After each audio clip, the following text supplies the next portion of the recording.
الله أكبر الله أكبر الله أكبر الله أكبر أشهد أن لا إله إلا الله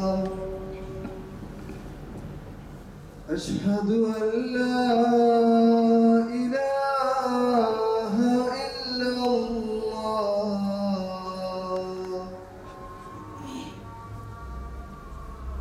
أشهد أن محمدًا رسول الله أشهد أن محمدًا رسول الله حي على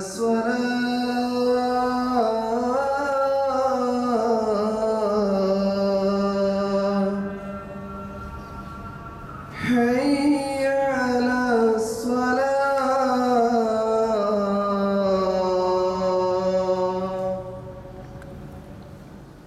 حي على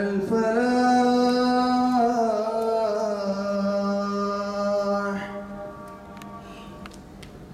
حي على الفلاح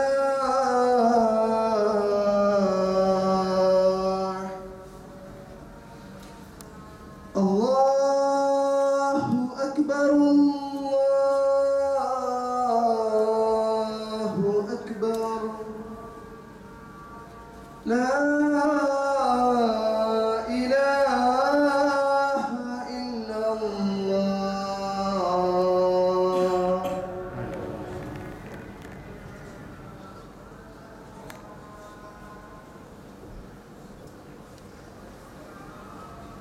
إن الحمد لله نحمده ونستعينه ونستغفره ونعوذ بالله من شرور أنفسنا وسيئات أعمالنا من يهده الله فلا مضل له ومن يضلل فلا هادي له وأشهد أن لا إله إلا الله وحده لا شريك له وأشهد أن محمدا عبده ورسوله صلوات الله وسلامه عليه يا أيها الذين آمنوا اتقوا الله حق تقاته ولا تموتن إلا وأنتم مسلمون يا أيها الناس اتقوا ربكم الذي خلقكم من نفس واحدة وخلق منها زوجها وبث منهما رجالا كثيرا ونساء واتقوا الله الذي تساءلون به والأرحام إن الله كان عليكم رقيبا يا أيها الذين آمنوا اتقوا الله وقولوا قولا سديدا يصلح لكم أعمالكم ويغفر لكم ذنوبكم ومن يطع الله ورسوله فقد فاز فوزا عظيما أما بعد فإن خير الكلام كتاب الله وخير الهدي هدي محمد صلى الله عليه وآله وسلم وشر الأمور محدثاتها وكل محدثة بدعة وكل بدعة ضلالة وكل ضلالة في النار. All praise belongs to Allah. We praise Him, we seek help from Him, and we seek forgiveness from Him. We seek refuge with Him from the evil of ourselves and the sins of our actions. Whomever Allah guides, no one can misguide, and whomever Allah misguides, no one can guide. I bear witness that there is no true God worthy of worship except Allah, alone without any partners, and that Muhammad is His slave and messenger sallallahu alaihi wasallam. O you who have believed, fear Allah as He must be feared and do not die except as Muslims. O people, fear your Lord who has created you from a single soul, then created its spouse from it, then spread many men and women from them, and fear Allah through whom you ask one another, and fear to break the ties of kinship. Indeed, Allah is ever watchful over what you do. O those who have believed, fear Allah and say a saying that is right. He will improve your affairs and forgive your sins, and whoever obeys Allah and His Messenger has indeed achieved great success. Dear brothers and sisters, today's khutbah is very close to my heart. It's about the Arabic language, and I was very happy to see it when I saw it, that the topic was going to be about the importance of the Arabic language. Why? Because a lot of people misunderstand the importance. Just like most Muslims, actually, the reason we are 1 billion and we are nothing in the world, to be honest, is not because we have so many engineers and mathematicians and chemistry doctors and dentists and doctors and lawyers, not because of that, because we have too many of them, but because we don't understand the importance of the Arabic language and of the religion. Because everything goes back to the Arabic language. If you want to know the Quran, you must know Arabic. If you want to know what the Prophet ﷺ said, you must know Arabic. Any country that wants to destroy Islam, they stop Arabic. Any country, look at Turkey, they stopped Arabic before. Somalia, the same. They used to have Arabic letters. All Muslims used to have Arabic letters. Many countries where they don't want Arabic, meaning they don't want the religion, they stop Arabic. You can't have access to Arabic. Therefore, if you don't have access to Arabic, you don't have access to the Quran. You don't know what Allah said. You don't know haram, halal. You live like cattle, like cows, like sheep. Because you take the sheep and the cow and do what you like. And that's not the meaning of La ilaha illallah. Because La ilaha illallah means we cannot obey anyone but Allah. We cannot worship anyone but Allah. Muhammad Rasulullah sallallahu alaihi wasallam means we do not worship Allah in any other way than the way of the Prophet sallallahu alaihi wasallam. And to know that, we need Arabic. Many people, they learn Arabic just for barakah. Many people come to the masjid, they, as I said many times in the khutbahs, they touch the Quran like this and like this and like this, and they don't know anything from the Quran. What's the point of that? They do for barakah, because they think, because their sheikh is as jahil as them, he told them that if you read Quran, you'll get barakah. MashaAllah, great. So we read Quran, and I asked a brother, he said, I've been learning 10 years. Who are you? He said to me. I said, brother, what does it mean? Ati'u Allah wa ati'u Rasul. Ati'u Allah wa ati'u Rasul. I said, you've been learning 10 years. MashaAllah, you finished school almost. 10 years, he said, I'm learning Quran and Islam. I said, okay, Jayyid, very good. What did you learn? What's the result? Just to go around and say, I'm Hafiz? What Hafiz are you? Now we have Alim course in 3 years. MashaAllah, it's Alim now, in 3 years. Very good. Since when? Who said you can be Alim in Islam in 3 years? Who? Apart from the people who give the course, I mean. So the point I'm making is we must know why we need to learn Arabic. To learn Arabic is not obligatory upon every Muslim, but it's obligatory upon some of them. Just like other religious knowledge, like Quran, like the Sunnah, and so on and so forth. So Arabic, we must understand why is it important. So today I want to show a little bit about the importance of Arabic and a little bit about what to do to improve your Arabic and to learn. First of all, the first step is to understand the importance.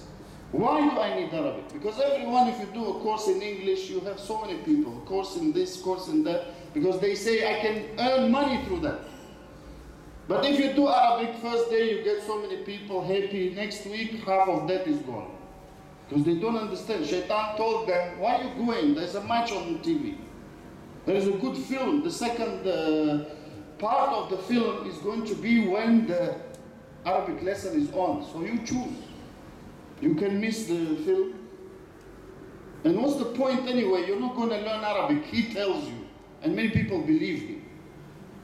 So what is the importance? The importance is, like I said, for us to understand what Allah said. Even if we don't understand much, we will understand slowly. And many people have sabr for dunya, for nothing. And like many times I say, test cricket match. All of you know cricket. I don't know cricket. Just I know Test cricket lasts 5 days. A'udhu billah. What is this match? And they have tea break, lunch break, almost sleep break. Yani what is this? And you're sitting there, mashallah, watching, and then when we say, come brother, we have class in Arabic, say, I'm very busy. Well, you busy what? Watching cricket? Or football? And all these, brothers, are things that distract us. So you have to have sabr. If you learn slowly, imagine you learn one Arabic word a day. And everyone can do. One Arabic sheikh used to say, because they used to say, Sheikh, you know so much about Arabic. He said, I used to read 10 hours a day. He said, even if you make himar, read 10 hours a day, something will stay. Himar meaning donkey, for those of you who don't know. And if you learn one word a day, in 1 year you learn so many words. In 10 years, mashallah. But we listen to shaitan, and we listen to shaitan from humans sometimes. Because around us there are shaitans of humans who say, don't learn, why you learn Arabic? What's the point? You're going to be sheikh? So those are unfortunately not good people. Don't listen to them. So we must understand the importance. That's the first step. We must love what Allah loves, because He revealed the Quran in that. He said in many ayat in the Quran. And He said in Surah Ibrahim at the beginning that we send to every people a messenger from themselves with their own language so that they can understand. So we as Muslims, if we want to know, because our sheikh can make a mistake, but we know Arabic. When the Imam is reciting the Quran, we understand nothing. That's why many people now, how do they choose masjid? They say, oh, this sheikh has nice voice. That's it. Nothing else. And whether he says correct, not correct, it doesn't bother them because they don't understand anything anyway. And most people who read Quran in the masjid don't understand it. Even many Arabs. Just they read. So after we understand the importance, we must love what Allah loves and hate what Allah hates. Allah loves Arabic. Why? Because without it we can't learn anything. We can't do anything. Most innovations in Islam, if not all, happen because of jahl or tajahul, meaning ignorance or pretending to be ignorance of Arabic. Most innovations, and that is a statement of the scholars of Islam. Most disobedience. Even now we see many people giving fatwa, and you can see he is jahil of Arabic. He just doctor, magistrate, or whatever shahada he has. He didn't learn because he just wants to achieve that for the dunya. That's it. He doesn't want to go further and learn. That is the problem with these things. So the point I'm making, because this, as you can understand, as someone who has been teaching Arabic for a long time, almost 16 years, this is close to my heart, because many people ignore Arabic. So what are the things we can do in order for us to improve? Number one, we must do it for the sake of Allah, not to get a job, not to impress anyone, not to argue with people. We must do it in order for us to understand what Allah said. Because if we understand, then we can do. The ultimate goal we have is to do. How should our hearts function? The most important part of the body. What do we believe in? What are the beliefs that we cannot believe in? I give you a small example. I always say, قُلْ هُوَ اللَّهُ أَحَدَ اللَّهُ الصَّمَدُ. Most Muslims don't know the meaning of as-samad. It's one of the names of Allah. Most Muslims don't know the difference between ar-Rahman and ar-Rahim. They say every day, Bismillah ar-Rahman ar-Rahim, Bismillah ar-Rahman ar-Rahim. Most Muslims don't know the meaning, Alhamdulillah Rabbil Alameen. They don't know what it means, إِيَّاكَ نَعْبُدُ وَإِيَّاكَ نَسْتَعِينُ. Even some imams, they make mistakes. Some mu'adhin who do adhan, alhamdulillah, not here, but in some other places, they don't understand the mistakes they make. They say, Allahu Akbar, Allahu Akbar. So why? Because they don't know Arabic. They don't care. Not because they don't know only. They don't care. And this is reflected in themselves and in their children. Because their children say, you have to be good Muslim. And they force them to learn foreign languages before Arabic. They force them to study mixed with girls and boys. Then they say, you have to be good. How can he be good Muslim? You allow him to be on Facebook 24/7. Today I went for a walk. While I was walking, I saw a boy who had a little sister next to him. Boy. He had a phone, and this little sister wanted to play with her brother. But he was busy, he was typing. 6 in the morning or 7. Where is he typing? He's just a boy, maybe 14, 13, something like this. Then, when we say, make your child learn Arabic, say, he has no time. Why? He's got exams now. Why are you not studying for exams? But he's sleeping for Fajr, no problem. He's tired from the yesterday revision of Facebook, yani, mashallah. So the point I'm making, we have to make the sincere intention, then apply it properly. Apply it properly. Because around us, so many things that distract us. So we do it for Allah. Second, we try to make a small way of working, schedule something, organize something. Every time I sit to eat, I learn one word. Every time I drive my car, I look if it's not dangerous for driving. I look at the sign, I notice a sign in Arabic and English. I learn it. It says airport, it says matar. You don't know how to read Arabic? Learn. Learn. People have sabr to go to Japan and study 5 years and have sabr to eat vegetarian food. And why don't you have sabr to study one word of Arabic? We want to be like Sahaba, but we don't want to do what they did. Abu Huraira had nothing, he used to accompany the Prophet. We want to have everything, sacrifice our religion for the dunya, and then we want to know Arabic. It's not possible. You have to sacrifice something to learn Arabic. But if we are not, and I include myself, if we are not serious about learning Arabic and applying it, to learn, because we need to learn Quran and Sunnah. We don't need to learn Arabic and stop and say, mashallah, like some people do. He's Sheikh of Arabic.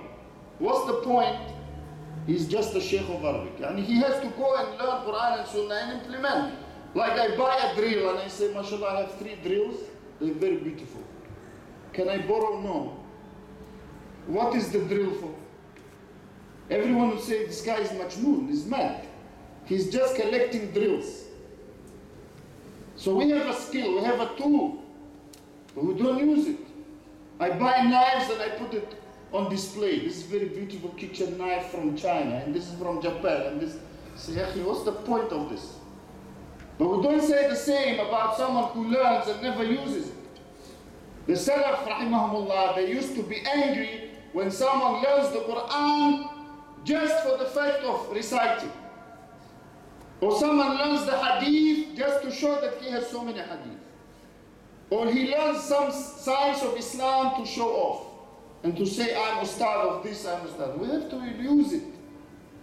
So the first step is to understand the importance of the Arabic language. The second is to love what Allah loves. The third is to make the intention correct. And then Allah will make it easy. And the fourth, to make a schedule to which you adhere. And it's easy to adhere to. Like 5 minutes a day, 10 minutes a day. If you don't watch the news, nothing's going to happen. I can tell you. 1 month, don't watch, I will tell you. Nothing new, everything collapsing, crisis. What they tell you, good news, you think? Is there good news you've seen last 10 years? Any good news? They saved a cat, mashallah, great news. They say everywhere they're killing Muslims, the currency in that country is collapsing, in that country is not collapsing, then in the next country is another crisis. What's the news then? Just blood pressure. So don't watch so much news. Don't watch so much football. Don't watch stupid Bollywood films. They're stupid. And you want me to say they're clever? They're stupid. They're made mostly by people who don't believe in Allah. They say, oh, there is a Muslim actor. This Muslim actor is doing what they do, haram. There is a Muslim football player. So what?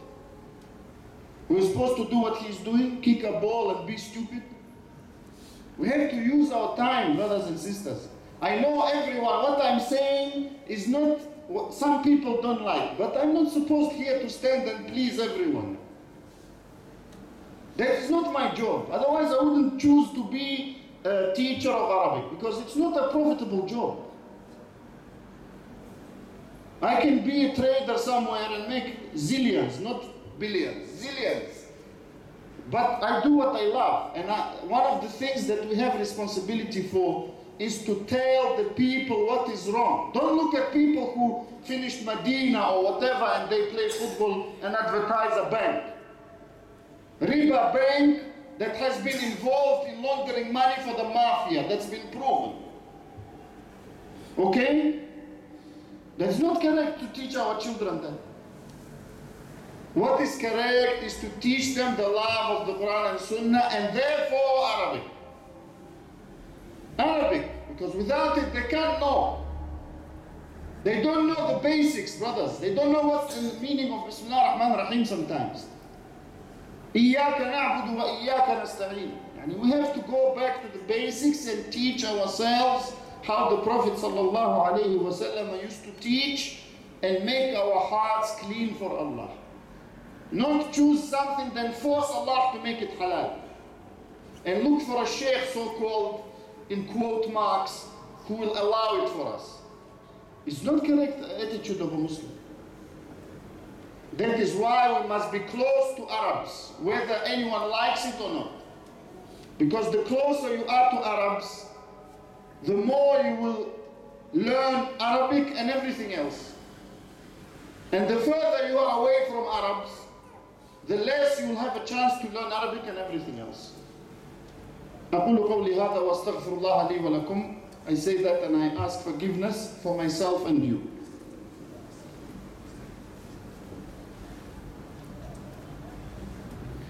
Respected brothers and sisters, we all have responsibilities in relation to ourselves, in relation to our families, to our wives, and to people under our charge, children or otherwise. If we don't have anyone, we have responsibility for ourselves. And a lot of times we have a lot of time on our hands, and I've mentioned it many times, and we spend hours and hours sometimes on the internet, and maybe less now on TV. Nowadays, the greatest enemy, I believe, to our time is the telephone, the so-called smart telephone. And sometimes this telephone can be smarter than the owner, and that is a disaster. Meaning that the owner is not in control of his phone. The phone is in control of that person. So we have to break away from that and to teach our children the love of books. The love of books, especially those that teach Arabic. Now we have so many things edited, so many things printed. We need to love ourselves and take our children to libraries, to bookshops, bookstores. Not just constantly go to the electronics section and buy game after game after game after game. And lots of games, they promote haram things. I tell you one game, which I know, because my children told me. And maybe I mentioned it, but I will mention again. Some of you may not know the games your children are playing. Girls and boys, don't think that your girl is because she's wearing hijab, mashallah, inside she's nice. No, you have to check. One of the games is called Grand Theft Auto, GTA, I think. First of all, the name is haram. Why? Because grand means great, theft means to steal, and auto means a car. It's great to steal a car. It's a haram name. Is it great to steal a car in any legislation in the world? No, it's not great to steal a car. You may ask, why do they allow it? It's not a question to me. As a Muslim, you cannot allow your child to learn how to do theft, how to run away from police, and how to pimp prostitutes, sorry to say. You think I'm lying? Go and check. Go and check. And you think your kids are just playing some racing cars? No, it's not. They teach them how to kill a person. Some games. And a person that I have a student, I teach that student, he's just 9 years of age. He told me he watches films that I say for adults are haram. For adults. He's 9. His parents don't know anything about what he watches.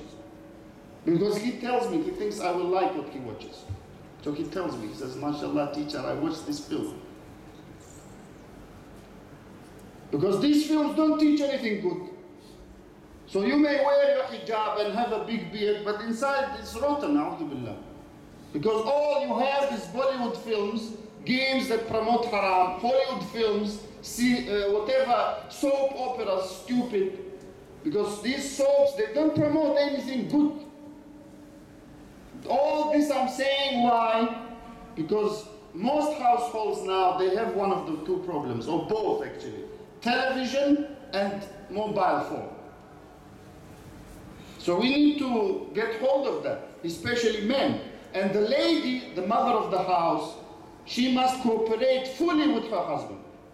Not say, "Oh, leave, he's just teenager." They say, you can't upset a teenager. It's a dangerous age. Don't upset a teenager. Why can't you upset a teenager? It's better if the teenager upsets us from jail later on and says, "Dad, I'm in jail now. It's a real GTA now. And I can't run away. There's no button." This happens many times. Or a lady, because she's studying mixed, she gets pregnant. The parents say, "Oh, Billah, how did it happen?" "Yeah, father, you put her in a mixed university, mixed school. What do you expect? This is the age when she wants to look for a husband. This is the age. You think when you're 40, mashallah, you're like you're 20? No, don't think like this. If you think. The Prophet ﷺ said, "Ya ma'ashar al-shabab." The young people who can get married, get married. Young people want to get married. Yes, old people get married too, but not like before.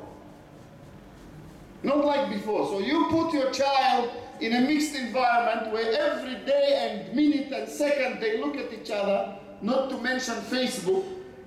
And one of the disasters of this time, I think, is Facebook, to be honest with you. It's destroyed the youth, and it's keeping destroying it. Because all the youth who pretend to be hafiz of Quran and stuff, they have girls on their friends' page, so-called. You may be hafiz 3 times, but if you're not doing what Quran said, then you have girlfriends on your page, and some women, unfortunately, even married, they have men as friends, and their husbands are either unaware or they're becoming the youth. The Prophet ﷺ said, the youth will not enter Jannah. The youth is who has no jealousy for his wife. No jealousy. So he's saying, "Oh, no problem, just call it, mashallah." So all this I'm saying, let's get our priorities right, brothers and sisters. Because when we talk to people and they come to us with problems, they say, and the first thing you should ask is, "Do you have TV and internet? No limits?" "Yes, of course." "Do you check?" "No, 600 channels. You can choose any haram you want." You don't even code it. Okay, you have a TV, but block the channels that are bad and leave 10, 5, whatever you want to use. But my personal advice, don't have TV except for extreme need, if you have to. Don't have TV. Wallahi, you will not miss anything. I tell you, I guarantee you. You will not miss anything. One brother told me from our Arabic class, he said, "I've given up Facebook and my life has improved." I said, "It's very good, it's true, Allah." Because you become slave to Facebook, slave to WhatsApp. And when we want to teach people Arabic, let's learn some rules, let's learn some, "No, I'm busy, I'm this." What is you busy with? We have to analyze ourselves, our lives. Facebook and WhatsApp and all that may destroy, it has destroyed many families. It has, and it is destroying. Because husband discovered the wife talking to someone, wife discovered the husband talking to someone. Destroying the families. So this has a direct relation to the topic of the khutbah. Why? Because we need to be men. If we are men, I mean, there is a difference between males and men. If you're a male, doesn't mean you're a man. You may be a male, but you have to become a man. And some women are more men than some males, unfortunately, because they are strong in some things. So for that reason, we must all look at ourselves before anyone else, and we must say honestly to ourselves, am I teaching my children? Many parents, they don't spend any time with their children. He goes to work, sometimes she goes to work, and who is looking after the children? The school. Then they meet on weekends.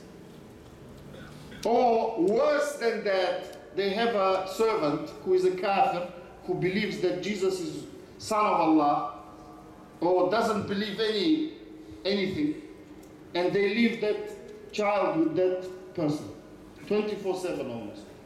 And when it comes to wants to hug the mom, says, hey, come here, take the child. Why am I paying you? So that the child wants to be with me? No, take. And they don't understand after a while why the children, they don't care about parents, because they don't have any bond. They never even hug them properly. They never talked to them. They never told them the importance of Arabic. They never taught them the alphabet. So for that reason, brothers and sisters, we need to take part. For example, many initiatives go on in Emirates, in this country and other countries where you may be. We need to take part. We need to realize that this life will finish soon. This life will finish soon for all of us. No one of us will live forever in this world. And some of us will die before this Ramadan. Some of us may die before next Ramadan. How do we know? Allah never told us when we will die. So when we finish our life, what are we going to, Allah going to say, you are a good engineer, mashallah, and this. Yes, that's good for your life if you want to, but don't sacrifice your religion. Don't sacrifice Arabic for that. Don't sacrifice, it's not worth it. It's not worth it. Reduce your hours at work if you can. Just do what is enough to make ends meet and dedicate the other time to yourself, your family, Arabic, Quran, Sunnah. You will find great blessing and great peace, and you will find your life will change. So may Allah subhanahu wa ta'ala enable us to love Arabic for the sake of Allah, and to learn Arabic for the sake of Allah, so that we can understand what He said in His book and the Prophet ﷺ in his Sunnah, so that we can act on that for the sake of Allah, so that we can enter Jannah and be close to Allah and the good people. Wa aqimus salat.